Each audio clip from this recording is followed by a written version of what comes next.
अगर आप कोई भी एग्जाम देने जा रहे हैं तो समचतुर्भुज का यह सवाल आपको आना चाहिए लगाना। देखिए लगेगा कैसे, आराम से बता रहा हूं, सीखिएगा, क्योंकि आपकी जो भी निकट भविष्य की परीक्षाएं होंगी उसमें पूछा जाता है। हमसे क्या कह रहा है, हमसे कह रहा है एक समचतुर्भुज का परिमाप है 52, इसका एक विकर्ण है 24, तो उसका दूसरे विकर्ण की लंबाई बताओ। देखो एक समचतुर्भुज के विषय में, समचतुर्भुज के विषय में, जब कोई ऐसा चतुर्भुज है जिसकी चारों भुजाएं बराबर हों लेकिन प्रत्येक कोण 90 अंश का ना हो, 90 अंश का हो जाएगा तो वह वर्ग हो जाएगा, लेकिन अगर प्रत्येक भुजा बराबर है और प्रत्येक कोण 90 अंश का नहीं है तो वह समचतुर्भुज होगा। हमसे कह रहा है इसका परिमाप है 52। परिमाप का मतलब क्या होता है, परिमाप का मतलब होता है कि चारों भुजाओं का योग। तो इसकी एक भुजा हो जाएगी 13, 13, 13, 13।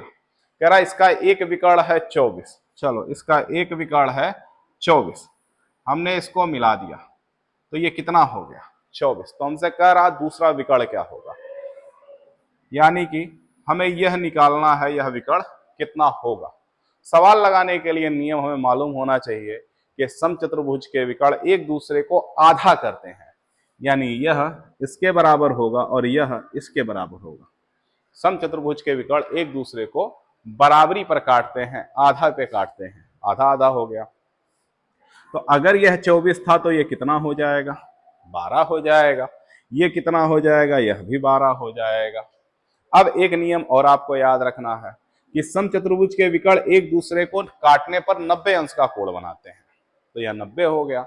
अब अगर यह 90 है तो यह कर्ण हो जाएगा, इसमें से एक आधार हो जाएगा और एक लंब हो जाएगा, यानी कि पाइथागोरस प्रमेय लगेगा।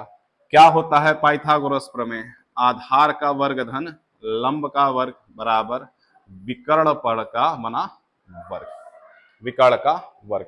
आधार हमारा है 12 का वर्ग धन x का वर्ग और विकर्ण हमारा है 13 का वर्ग। अगर हम निकालेंगे तो 144 धन x स्क्वायर बराबर 169, ये उधर गया तो x स्क्वायर बराबर 169 माइनस 144, x स्क्वायर बराबर आ गया 25, तो x बराबर 5, ऊपर वाले वैल्यू 5, नीचे वाली वैल्यू 5 और दोनों को जोड़ेंगे तो क्या आ जाएगा 10, और आपका आंसर हो जाएगा 10। सीख लीजिए क्योंकि सारे एग्जाम में यह प्रश्न आता है। उम्मीद है आपको समझ में आ गया होगा, अच्छे से पढ़िए, सिलेक्शन पक्का है।